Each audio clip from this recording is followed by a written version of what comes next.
निम्न समस्याओं को रैखिक समीकरण युग्म के रूप में व्यक्त कीजिए और फिर उनके हल ज्ञात कीजिए। ऋतु धारा के अनुकूल 2 घंटे में 20 किलोमीटर तैर सकती है और धारा के प्रतिकूल 2 घंटे में 4 किलोमीटर तैर सकती है। उसके स्थिर जल में तैरने की चाल तथा धारा की चाल ज्ञात कीजिए। हम लोग मान लेते हैं कि स्थिर जल में ऋतु की चाल x किलोमीटर प्रति घंटा है एवं धारा की चाल y किलोमीटर प्रति घंटा है। धारा के अनुकूल ऋतु की चाल, जब ऋतु धारा के अनुकूल तैरेगी तो ऋतु की स्थिर जल में चाल और धारा की चाल दोनों जुट जाएंगे, तो यह x + y किलोमीटर प्रति घंटा हो गया। हम लोग फॉर्मूला जानते हैं, चाल बराबर दूरी बटा समय। यहाँ हमें प्रश्न बता रहा है कि ऋतु 20 किलोमीटर की दूरी 2 घंटे में तय करती है। कब? जब वह धारा के अनुकूल जाती है। तो दूरी 20 किलोमीटर, समय 2 घंटा। तो धारा के अनुकूल चाल हम लोग दूरी बटा समय अर्थात 20 बटा 2 किलोमीटर प्रति घंटा लिख सकते हैं। तो यहाँ पर दोनों एक ही चीज हुआ, x + y या 20 बटा 2। तो हम लोग इसको ऐसे लिख सकते हैं, x + y बराबर 20 बटा 2 अर्थात 10। यह एक समीकरण बना। ठीक इसी तरह जब ऋतु धारा के प्रतिकूल चलेगी तो ऋतु की स्थिर जल के चाल में धारा की चाल घटेगा, तो x - y किलोमीटर प्रति घंटा। अब ऋतु 2 घंटे में धारा के प्रतिकूल 4 किलोमीटर तैरती है अर्थात प्रतिकूल चाल उसका 4 बटा 2 किलोमीटर प्रति घंटा हुआ। तो हम लोग कह सकते हैं x - y बराबर 2। ये समीकरण 2। हम लोग इसको विलोपन विधि से हल कर देते हैं। तो 1 जोड़ 2 से x + y बराबर 10 और x - y बराबर 2। तो जोड़ देंगे 2x, y कट गया, 10 और 2 12। तो x बराबर 12 बटा 2 किलोमीटर प्रति घंटा अर्थात 6 किलोमीटर प्रति घंटा। अब x का मान समीकरण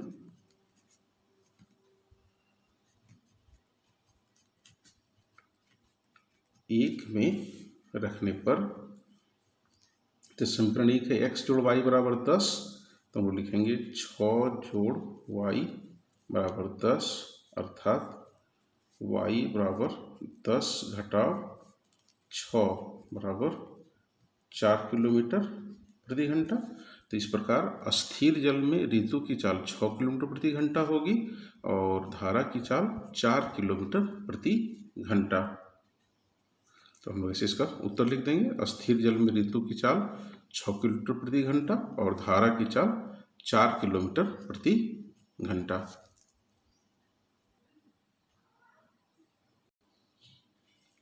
अगला प्रश्न है, 2 महिलाएं एवं 5 पुरुष एक कसीदे के काम को साथ साथ 4 दिन में पूरा कर सकते हैं, जबकि 3 महिलाएं एवं 6 पुरुष इसको 3 दिन में पूरा कर सकते हैं। ज्ञात कीजिए कि इसी कार्य को करने में एक अकेली महिला कितना समय लेगी, पुनः इसी कार्य को करने में एक पुरुष कितना समय लेगा। हम लोग मान लेते हैं कि एक महिला अकेले x दिनों में और एक पुरुष अकेले y दिनों में कार्य को पूरा करते हैं।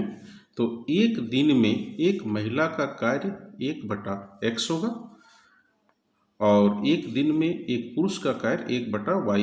क्यों?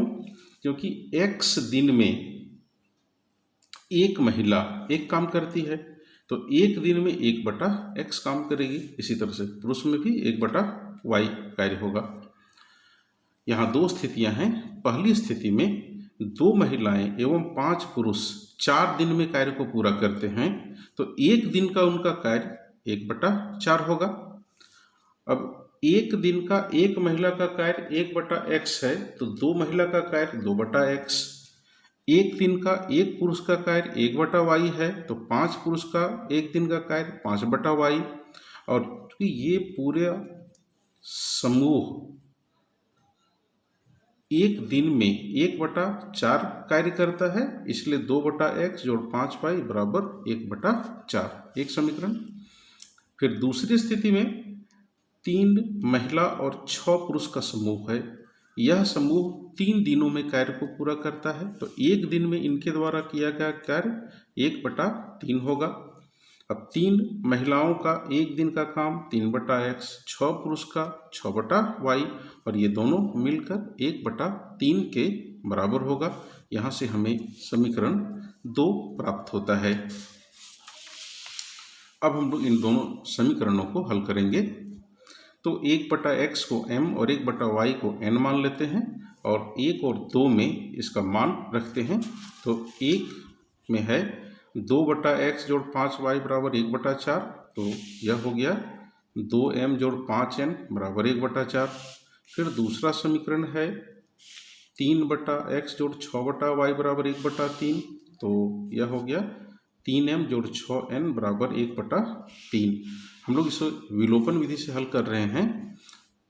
n के गुणांकों को बराबर करने के लिए लोग समीकरण 3 को 6 से और 4 को 5 से गुना कर देते हैं और फिर दोनों को घटाएंगे। तो 3 गुना 6 घटाओ 4 गुना 5 से, ये 6 दूना 12m जोड़ 6 5 30n जोड़ 6/4। फिर 5 से गुना कर रहे हैं तो 5 दिया 15m जोड़ 5 36n बराबर 5/3। यहाँ प्लस चिन्ह है, घटाव होने के कारण ये माइनस में बदल गया।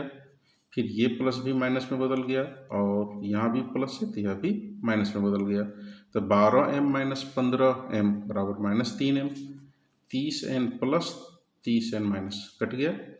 6/4 घटाओ 5/3 तो 4 और 3 का एलसीएम 12 तो 4 दिया 12, 3 छक 18, फिर 3 छक 12, 4 5 20, 18 माइनस 20 माइनस 2/12। तो m बराबर इस -3 का साइड हम लोग चेंज कर रहे हैं तो -2/12 गुना -3 तो -2 और 12 गुना -3 -36 माइनस माइनस कटेगा, 2 से काटेंगे 1 और यहाँ 18 दूनी 36 इसलिए 1/18। तो m बराबर 1/18 निकला। अब इस m के मान को यहाँ समीकरण 3 में हम लोग रखेंगे। तो समीकरण 3 है 2m जोड़ 5n बराबर 1/4। तो m की जगह 1/18 रख रहे हैं, ये कटेगा 2 9 18 तो 1/9 जोड़ 5n बराबर 1/4। फिर 5n बराबर 1/4 माइनस 1/9, इस 1/9 को हम लोग RHS में ले जा रहे हैं इसलिए माइनस हो गया। अब इसको हटा दिए तो ये 5/36। तो n बराबर फिर 5 का साइड चेंज होगा तो ये भागा हो जाएगा, 5/36 गुना 5, फिर 5 और 5 कट गया तो 1/36। तो 1/x को m माने हैं तो 1/x बराबर 1/18 यानी x बराबर 18 और 1/y को n माने हैं 1/y बराबर 1/36 क्योंकि n 1/36 निकला। फिर हम लोग क्रॉस मल्टीप्लिकेशन करेंगे तो y बराबर 36। तो x हम लोग माने थे कि एक महिला कितना दिन काम करने में लेती है और y माने थे एक पुरुष कार्य करने में कितना दिन लेता है। तो x 18 और y 36, इसलिए एक महिला 18 दिनों में और एक पुरुष 36 दिनों में कार्य पूरा कर पाते हैं। अगला प्रश्न है, रूही 300 किलोमीटर दूरी पर स्थित अपने घर जाने के लिए कुछ दूरी रेलगाड़ी द्वारा तथा कुछ दूरी बस द्वारा तय करती है। यदि वह 60 किलोमीटर रेलगाड़ी द्वारा तथा शेष बस द्वारा तय करती है तो उसे 4 घंटे लगते हैं। यदि वह 100 किलोमीटर रेलगाड़ी से तथा शेष बस से यात्रा करे तो उसे 10 मिनट अधिक लगते हैं। रेलगाड़ी एवं बस की क्रमशः चाल ज्ञात कीजिए। हम लोग मान लेते हैं रेलगाड़ी की चाल x किलोमीटर प्रति घंटा और बस की चाल y किलोमीटर प्रति घंटा। हम लोग जानते हैं समय बराबर दूरी बटा चाल होता है। पहली स्थिति में रेलगाड़ी द्वारा यात्रा में लिया गया समय निकालते हैं हम लोग। तो समय है दूरी बटा चाल, तो दूरी 60 किलोमीटर और चाल x, तो 60 बटा x घंटा। फिर बस द्वारा लिया गया समय, तो पहले हम लोग ये जानते हैं कि बस द्वारा कितनी दूरी तय की गई। तो कुल दूरी है 300 किलोमीटर, इसमें 60 किलोमीटर बस के द्वारा रेलगाड़ी के द्वारा तय कर ली गई है। तो 300 घटाओ 60 यानी 240 किलोमीटर की दूरी बस द्वारा तय की जाती है। और बस की चाल y किलोमीटर प्रति घंटा है, इसलिए बस द्वारा लिया गया समय 240 बटा y घंटा। और पूरे यात्रा में लिया गया समय 4 घंटा है, इसलिए हम लोग दोनों समय को जोड़ देंगे तो 4 घंटा के बराबर होगा। तो हमें एक समीकरण प्राप्त होता है। फिर दूसरी स्थिति में रेलगाड़ी द्वारा की गई यात्रा 100 किलोमीटर है, तो जो समय लगेगा वह 100 बटा x घंटा होगा। स्वाभाविक है कि 300 किलोमीटर कुल दूरी है, तो अब बस के द्वारा 300 घटाओ 100 अर्थात 200 किलोमीटर की दूरी तय की जाएगी। तो बस द्वारा लिया गया समय 200 बटा y घंटा। अब यात्रा में पहले से 10 मिनट समय अधिक लग रहा है, तो जब हम इस समय को और इस समय को जोड़ेंगे तो वह 4 घंटा और 10 मिनट होगा। हम लोग 10 मिनट को घंटा में बदल देते हैं, तो 10 बटा 60 घंटा अर्थात 100 बटा x जोड़ 200 बटा y बराबर 4 पूर्णांक 10 बटा 60। इसका 0 0 कट जाएगा, 4 पूर्णांक 1 बटा 6 अर्थात 25 बटा 6। तो हमें दूसरा समीकरण प्राप्त होता है 100 बटा x जोड़ 200 बटा y बराबर 25 बटा 6। हम लोग मान लेते हैं 1 बटा x बराबर m और 1 बटा y बराबर n।